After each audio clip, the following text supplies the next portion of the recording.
মাঝে মাঝে মনে হয় লাখো শহীদের রক্তের বিনিময়ে সে একাত্তরের স্বাধীন ঠিকঠাক হয়েছিল না।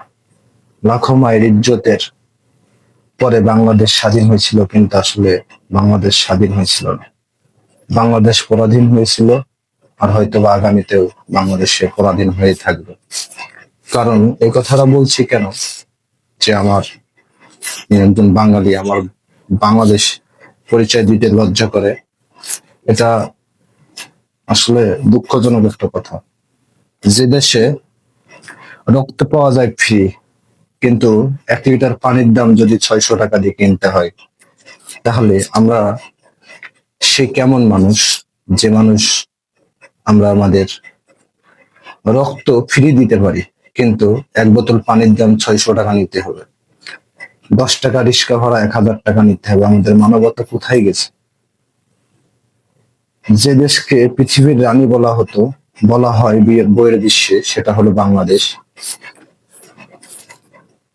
তাহলে আমাদের আসলে কথাগুলো খুবই দুঃখজনক, বলতে হয় না, হয়তো অনেকে বাজে কমেন্ট করবে, কিন্তু আমি অন্য কারো কথা বলছি না, আমার নিজের কথাই বলছি। আমি লজ্জিত, আমি লজ্জিত। আমাদের দেশের এত ভালো ভালো মানুষ এখনো আছে, যারা দেশটাকে পিছিয়ে নেওয়ার জন্য একবারও চিন্তা করবে না, যে পিছনে নিয়ে দাঁড়িয়ে কি হবে, এটা চিন্তা করবে না, শুধু পিছনে কিভাবে নেওয়া যায় এটাই চিন্তা করবে।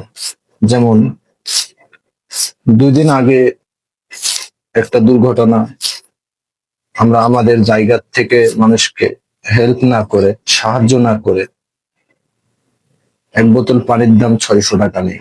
আমরা কি আসলে এই জন্য দেশটা সেই 71-এর যুদ্ধে স্বাধীন হয়েছিল?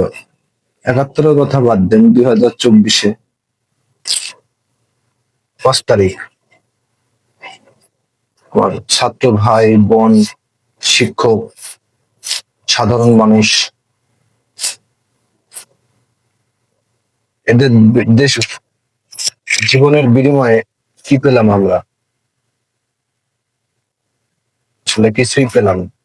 আমাদের দেশটা কোথায় যায় দাঁড়াচ্ছে। পৃথিবীতে একটা কথা আছে, শিক্ষা জাতির মেরুদণ্ড। আসলে আমাদের শিক্ষাটাই আমাদের দিতে পারে নাই, হয়তো বা আমাদের বাবা মা ঠিক মতো দিতে পারে নাই, যার কারণে আমাদের পদে পদে মার খেতে হচ্ছে, পদে পদে এত কিছু হচ্ছে। তবে একটা জিনিস, সেটা হচ্ছে আল্লাহকে আমাদের সবসময় স্মরণ করতে হবে। আল্লাহ হয়তোবা এই বিপদগুলা দেওয়ার মাধ্যম দিয়ে জানাতে চাচ্ছে যে তোমরা আমার পথে আসো। আমাদের দেশে 360টা আউলিয়া শায়িত আছে। আমি ওনাদের শ্রদ্ধা করি, সম্মান করি, ভালোবাসি।